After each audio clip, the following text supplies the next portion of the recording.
Welcome back to the Head, Heart, and Boots podcast. I'm Chris. And I'm Brandon. Join us as we wrestle with what it takes to transform ourselves and the businesses we lead. I don't know. What'd you think? I don't know. It's kind of serious. Should we laugh? What's up, buddy?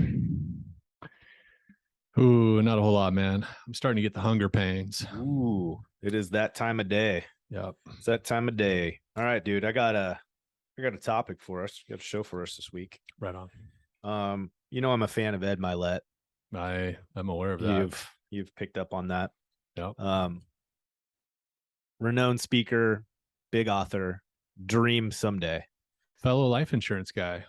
Yeah, he's is it life insurance and investment group. So just a monster of a personality. I really enjoy pretty much the majority of his content platform. So he's big.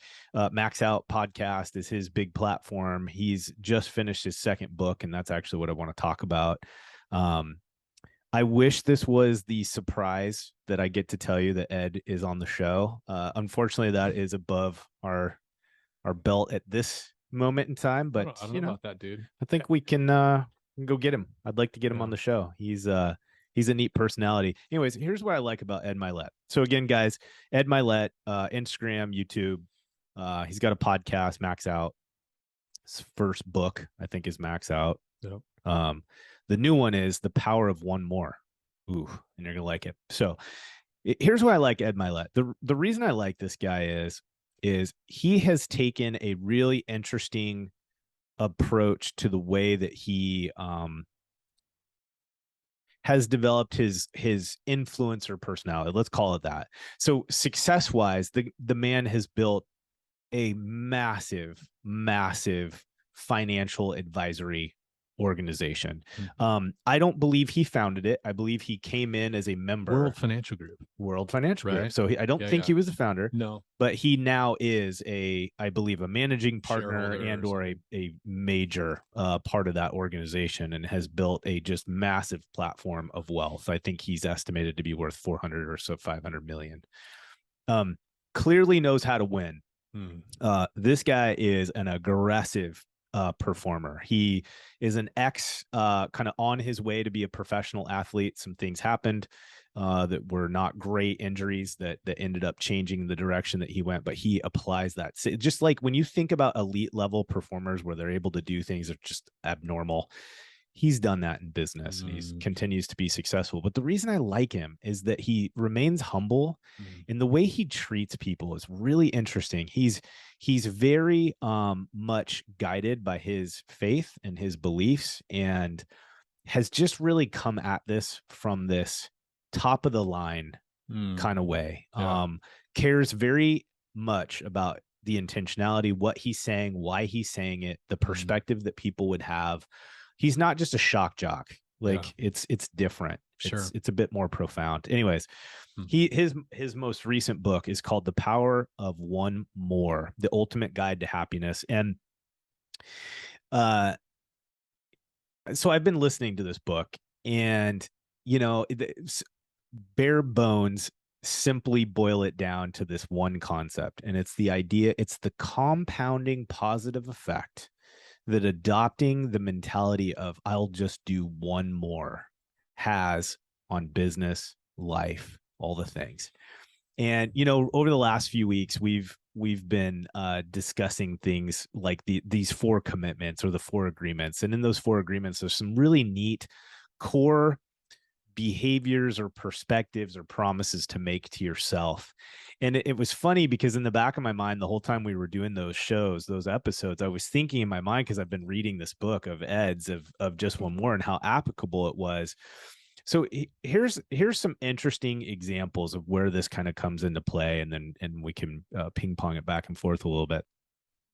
I think you and I can clearly think about this from the gym, right? You kind of dragged me kicking and screaming into the physical fitness world. And so I've been working on that for a while now. And just how, like, I remember you telling stories like of, I'm just going to finish. My commitment is I'm going to finish. And the interesting thing is, I think this is that principle in application. It's just the one more. It's like, I could do 14, but I could probably do 15. right? Mhm. I could do one more.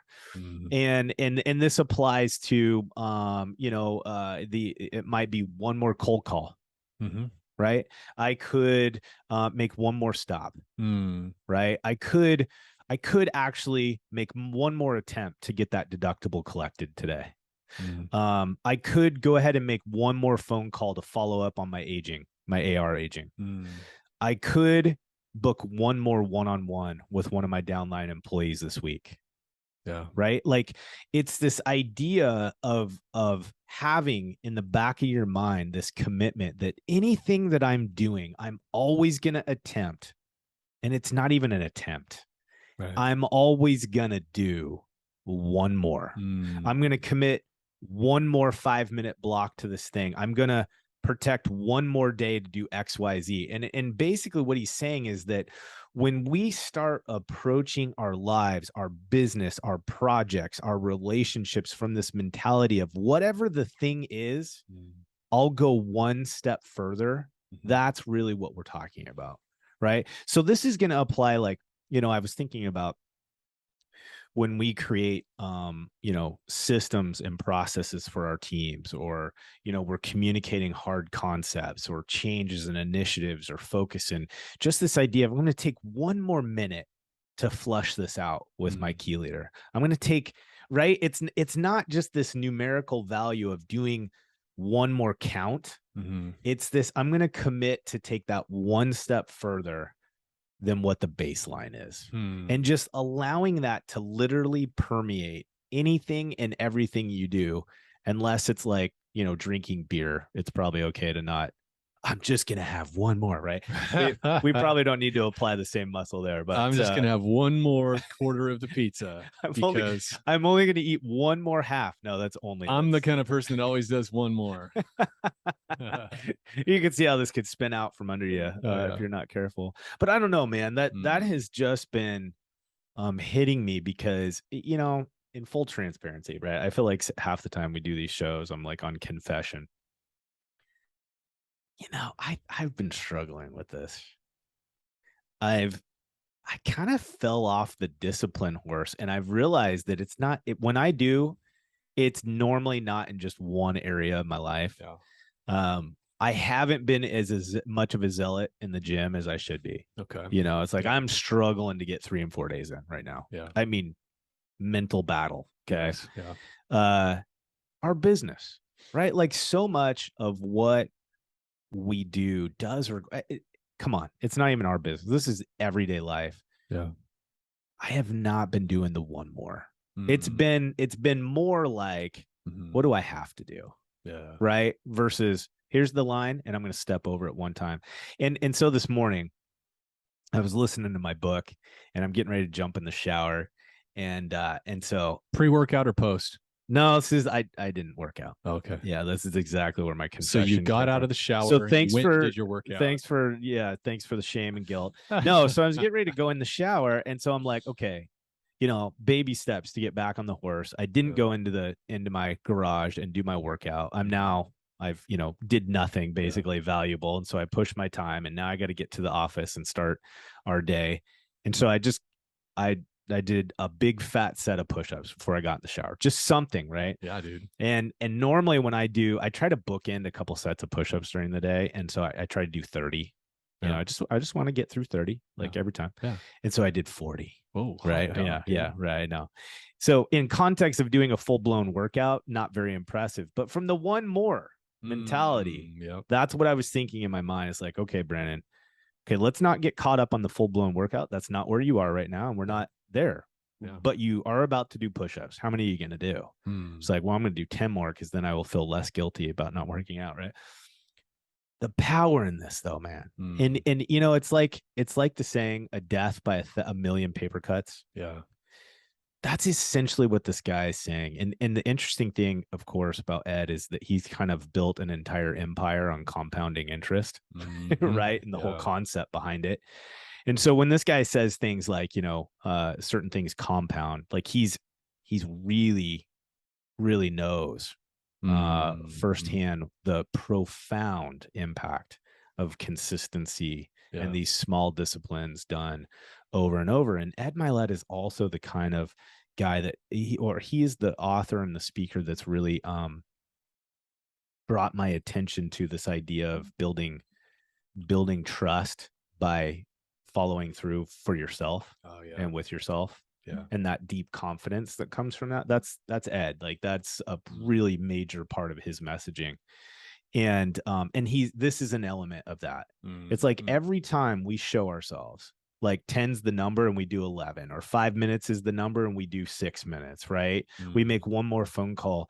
Every time we're doing that, we're building this, for lack of, almost like a giant statue, a testament to the fact that when we tell ourselves something, not only are we good enough to do it, we'll probably do one more. Right? Like there's just this confidence, there's something special about the foundation that you build if you can remain committed to this concept. And it's so interesting because we were talking about these 4 agreements and things like not making assumptions and not taking things personally. And I'm thinking in my mind, half the reason I take shit personally is because it's my own critic is back there feeding me a line of BS. Yeah. And so it's this power of one more. It's like you build almost like this bulletproof internal trust where it's like, it doesn't matter what happens on the outside because you already know, because every day, little moments by little moments, you're always doing one more than what was required. Oh yeah. Right. So it's like, doesn't matter what happens from the outside because yourself, your internal mechanisms are like, I don't really, because care. I think we're the only ones that can judge what we've put out. Yeah. But when we do, like, we know the truth, the truth. Yeah. The truth is that I am the kind of person, this is the truth you start building, right? I'm the kind of person who does one more. Right. It's kind of like Atomic Habits. Yes. James Clear. Yep. Absolutely. Like same sort of vein, of we act ourselves into a new habit, a new behavior, a new identity. Yes. We put on a new identity with our choices, our behaviors. Dude, I gotta say, I know we're coming back to fitness, but it could be of anything else. It could be reading more books, right? It could be read one more chapter. I have the 75 hard thing with Andy. Yeah. Frisella. Yeah, Andy Frisella, right? He talks about, I think, read 10 pages a day. Yep. Is what it is. Yep. Right. So it's I'm going to read 20 though. Yeah. Right. Or I'm going to be 15. Yep. That behavior alone feels really good. Like when you cranked out 40 instead of 30, you probably got up and you're probably like, hell yeah. Yeah. Hell yeah. It's right. Right. I got it in me. Yep. Yeah. Yeah. And it probably pushed you towards, maybe I can cram a workout in this evening and catch back up. Right. It did the opposite of what people would assume it does. Well, I already did my 40 push-ups for the day. Like I checked the box. I did something. It's better than nothing. But instead, you probably felt like when you got up with those 40, like, shit, I'll make time tonight to get my reps in. You're right. It's like it does this. It's almost the flywheel thing. Yeah. It's like it really serves the purpose of keeping that thing cranking forward, right? Yeah. Fueling your fire. I think in a lot of ways. Yeah, it's interesting. I'm thinking to myself, like, all these little applications of how this applies. So this is interesting. I want to see what you think of this. So by nature, I'm a little bit check the box. Like I don't mean by level of effort. I mean, I need to have a box to check. Like I like, you're a list guy. I do. Yeah. I like to have a list. It gives me a sense of direction. I like to accomplish. It's so interesting. I'm not a list guy. You're like that. Yeah. Thank goodness one of us is. I like to accomplish. I like to know that something has an end. It's been done. Right. Yeah, and so for me, the concept of doing one more count wise is pretty easy. Sure. Like, one more. I think where I was really hanging on this though is it's more the less, it's less of a number and it's more of an extended commitment. And so like for an example for that would just be spending a little more time unpacking a concept or a thought with my team member, or with an employee, right? Because it's like, if we think about our company culture, there are minimums that all of us feel pretty good about hitting because we're an American company, right? And American companies, people have at least this baseline of freedoms. We have this picture of success. You've got something, these minimum marks. But then this would, like, if we had this mentality, it would change the way, for instance, I go into a sales meeting. I think I'm saying, if you did this long enough, I think this is how it would reshape some things. Let's say I go into a sales meeting and I've got 60 minutes. I've got 3 or 4 sales team members. I'm ripping through an accountability thing, right? Or we're talking about weekly activity. We're reporting on some movement in our pipeline, some shifting in relationships. And I'm going to, as soon as that's all done, great. Oh, everybody's kind of itching. We all part ways and boom, high five, right, bye. Yeah. The one more mentality in my mind begins to bleed over into things like, I'm just going to hang here for 5 more minutes and spend a little bit more time with so-and-so. Hey, Billy. Yeah. Hey, great reporting. Everything seems like it's on point. How are you doing though? How's life been, man? How are your kids? Shoot. I mean, you got a teenager now. How's that been going? Right. Like, and it's like, it would be easy for that to fall out of that category, because what does that mean? That's 5 minutes, not 6 minutes. But no, the idea here is building this behavior, this default thing that every time I approach the end, the quitting point, the finish line, there's something in my mind that goes, one more step, a little faster pace, hang just a little longer in that moment, ask one more question to get just a little more detail. You see what I'm saying? Like, it's just this shift into, every time I've identified what the standard is to know by default, I'm never happy until I go just over the standard at least. Just one more. It's just, I just wish I could live in that space more. You know what I mean? Like, I wish at times it didn't require so much mental game for me to hang in that pocket. And I think it's just because that muscle group is not developed on me enough yet. You know? Well, I wonder if, like, part of putting on that philosophy or living that out really requires us to consider the why.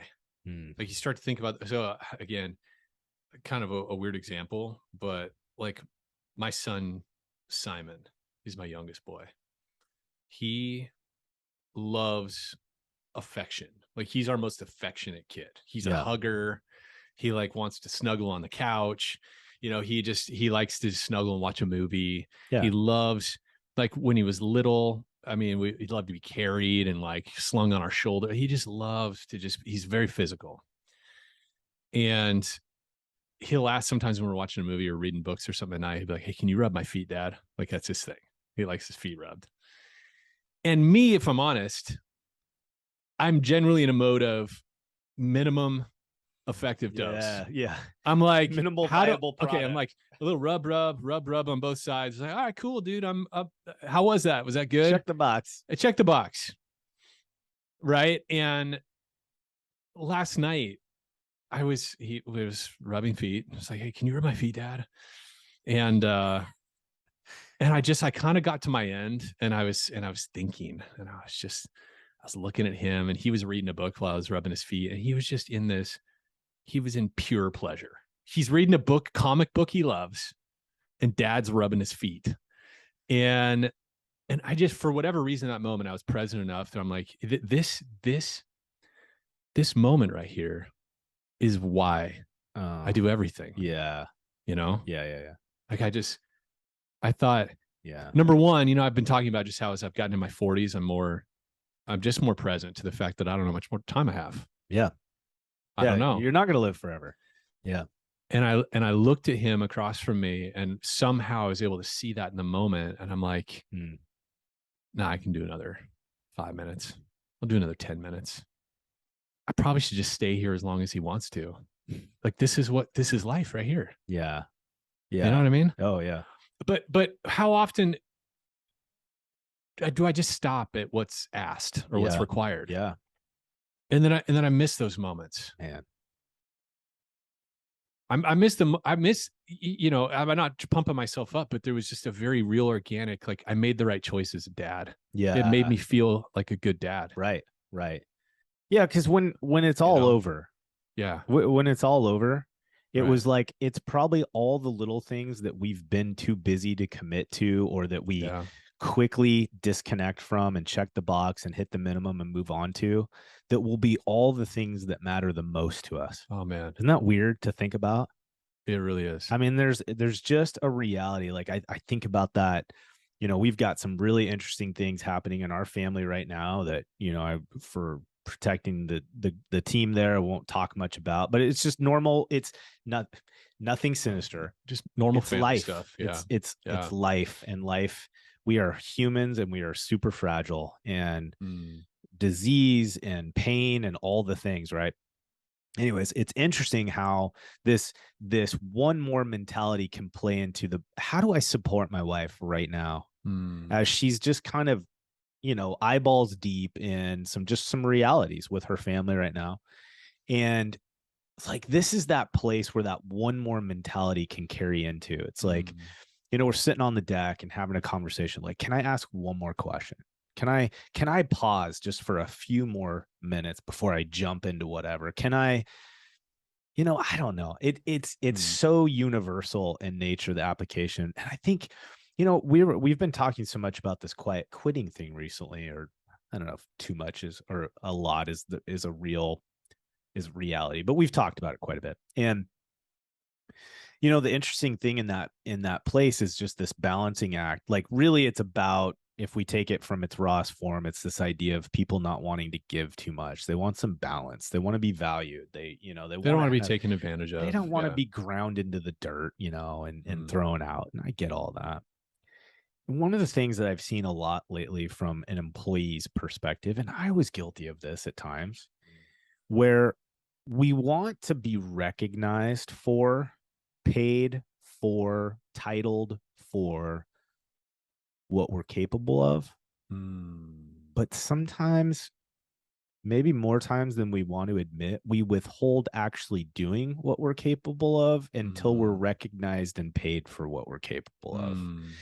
And I always think to myself that, and I think part of the challenge, challenging relationships are normally built on this idea that there's just a bit of a chasm between perspectives, mine versus yours, right? Them versus me. And I think as employers, it's really easy for us to sometimes look at one of our employees who wants a raise or wants this or wants that and be like, okay, I agree. Can we go back to the job description? Can we look at the core things that you're supposed to be doing? Can we talk about whether or not you are actually doing those? Anyways, spin out. But if we go back to that employee's perspective, like the individual's perspective, and we just ask ourselves a question, am I kind of always living out this mentality of one more? Because if I was, what's the worst thing that would happen? Like, is there a chance that I get overworked and undervalued at my company? Yeah, possibly. I mean, yeah, probably. Like that could happen. I think the challenge with that more times than not is our perception and not a reality. But that being said, yeah, that could possibly happen. But even if that did happen and that was not going to be your permanent home, if you identify that's an issue, it's measurable, there's data to support it, and you make a decision to move on, what did you really lose by proving to yourself that entire time that you really were as valuable as you thought? Then I'm the kind of person that goes above and beyond what's asked of me. I always go above and beyond, period, because I'm a one more type of person, not for anybody else other than for me. Yeah. And inevitably, you're going to be recognized and awarded with opportunities, and or you're going to have enough confidence that if you identify that's not your permanent home, when you find the permanent home, you know you'll receive the benefits of the mentality that you've built. Yep. Right? Like, I think that's the thing for me that kind of is challenging about that whole subject is, okay, but who's losing when you start withholding? Like, is it only the company? Really? Yeah. I don't think so. Yeah, I agree with you, man. You know, I don't think really so. Good. Yeah. That's a really good idea, man. It's true. And I think for leaders too, like, you know, there's a difference between us that are in these positions where it's good intentions and we just legitimately don't feel like there's a place to pull more bandwidth from. Like we see that all the time. Like part of the reason that we consult a little bit differently than some is because we ultimately see it's like there's so many business owners with the best intentions. Yeah. There's no more air in the room for them to pull on. Like they want to provide more to their team member, their employee, more training, more equipping, all the things. And they just legitimately, from their perspective, it appears as if there's no more to draw from. That does happen. Yeah. And a lot of times though, the way that we're treating our people or building the relationships with our personnel, we're hitting a minimum viable product. Something told us that this is enough, and we hit that, and then we get frustrated when our employees don't agree with us that that's enough. Yeah. And I just wonder if all of us were kind of operating from this place of a little more time. Yeah. A little more conversation, one more stop in the hallway. Yeah. One more QC stop. Yeah. Talk with one more team member today. Yeah. What would end up happening to our businesses? What are we mirroring? What is the culture shift that begins to happen? Early in my sales career at Cutco, actually, which I've talked about before. Yeah. One of our conference speakers was kind of talking about this subject a little bit. But he said it through the context of like sales and cold calls and so forth. He said, always, as a salesperson, it's really important to always end on a yes, because you're gonna carry that feeling into your next call session. Oh yeah, whether you're calling on your phone, you're out making cold calls in the field, you're going to a networking meeting the next day, whatever. But ending on a yes is really important psychologically for salespeople. And in fact, now that I'm saying this out loud, I probably don't talk about this enough because it's really critical. It's like what we talk about battle rhythms a lot. Yeah. And as a sales rep, it's really important to cultivate that. You're not going to have it happen every day. Yeah. But going after that with earnest, like sometimes it's one more, sometimes it's 10 more, but the satisfaction and the setup, like the psychological setup for you to go into your next day, and also to be able to detach from your sales work. That's the other thing is in sales, oftentimes we'll stop at just whenever. We'll cut out at 5 or 5:30 or whatever our number is. And then we go on with our day, but we're lamenting the fact that we didn't hit our activity number for the day. We wish we'd gotten more cold calls in, or we're short on our meetings so far for the week. And we didn't stop and make more calls in the day to schedule another sales meeting for later in the week. And we're still working. But when you end on a yes, you can stop working knowing that you've set yourself up well for the next day. Yeah. So you're not coming in with guilt and shame. This is stuff we don't talk about a lot in sales, but it's psychological stuff that drives our behavior all the time. And so this one more concept to me really hits on that. For those of you that are salespeople or listening, right? It's like there is something about ending on a win. Yeah. And that psychology is probably true for all of our operating partners as well. Yeah. Right. It's like as a GM, as a department leader, maybe you're an AR collections person, end the day on a recovery. Did you recover some funds? Yeah. Okay. That's a good stopping point. Yeah. Get a payment commitment and then go home. Don't end on a no. Don't end on a voicemail. Yeah. Don't end on a follow-up email. End on grabbing money. Yeah. Because it's psychologically going to position you in a stronger place next day when you show up to work.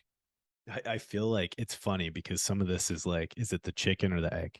Yeah. Yeah. It takes credit to get credit. Right. They're so symbiotic, I think, in nature. Yeah. This is one of those elements, I think, that's like that, where it's like it probably takes us practicing this one more mentality for us to be able to carry through and do what you're talking about. Right. So there's like all these compounding positive effects on our life when we commit to being that person that's willing and not just willing, but driving to do just one more. You know, Ed Mylett's he's got an interesting approach to his day. So in his mind, and this guy, he kind of reminds me of one of our clients. And there's only one that thoughts, fits into this bill, but he breaks his day 24 hours into, he has 3 days per day. Okay. I remember you telling me about this. I'm it's still wild. a little bit overwhelmed by it. It's wild. Yeah. So he goes 6 a.m. to noon to 6 p.m., 6 p.m. to midnight. Okay. So what he likes to say essentially is that in a 365-day year, he's one of the few people that will have almost 1,200 days. Right? He's 11 and some change, over 1,000 and some change, almost 1,100 days. Yeah. And I don't, I'm not really getting into the details as far as what he does during those times, but there is enjoyment and there's family time commitments and things like that in that mix that he specifically blocks into his schedule. But the point is he's got a sleeping period of time, and it's from midnight to 6 a.m. and everything outside of that is part of a day. It falls into one of his days. And he says what he gets from that is this idea that every minute for him counts. So the problem that we slip into when we realize that every day is a 24-hour period and we only have one of them. Yeah. It's like an hour can get wasted pretty easily, and we don't necessarily feel the pressure from it, right? Yeah, right. Because there's 24 hours. Yeah. I only have one day. Yep. It's like you get 6 or 8 hours of production or something that resembles production in, and after that, it is what it is. Yeah. I don't necessarily fully adopt this perspective of 3 days in one. It feels a little bit like I'm just in a constant state of grind, which isn't fulfilling to me. Sure. But there is something to be said about when we have some, what's the term? Like a healthy pressure. Yeah. Right. It's like a due date. Yeah. Right. There's positives about understanding that something has to happen by this point, or this needs to be done in order to generate this kind of revenue, whatever. Yeah. That's a positive motivator. So anyways, my point is this. He's really disciplined, like to an extreme level. But I think this one more mentality is the muscle that those are the little he's been working that out for like long? 30 years, right? Like, and it probably was like the fact that we can talk to a guy that's $400 or $500 million and has teams of thousands of people that he, oversees, top 100 podcasts, top 100 podcasts. I mean, he's just bonkers. I guarantee you it was 30 years. And he would say this. It's 30 plus years of one more mentality. Yeah. One more set, one more call. Yeah. One more minute to this thing. I'm going to give this one more hour of contemplation and planning. Yeah. I'm going to do one more show. I'm going to do one more talk. Yeah. It's powerful, man. Yeah. Part of me, when I hear those kinds of things, when you look at these billionaires and just crazy successful industry icons and stuff like that, part of me, which you've talked about, really wants to dismiss it or discount it as, well, they're a super, like I don't see myself that way. Like, I don't know. Wow, that's like amazing. I get intimidated by it a little bit. Yeah. But then part of me also feels like, okay, yeah, he very well likely has an extraordinary gifting that he was born with. He's an outlier.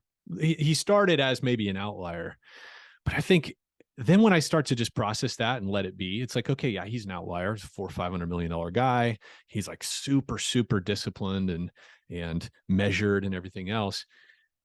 But it's a model I can, what if I could get to 70% of that? What would that do to my life? Well, where would that take me? Yeah, exactly. Like, what if I could implement 90% of it?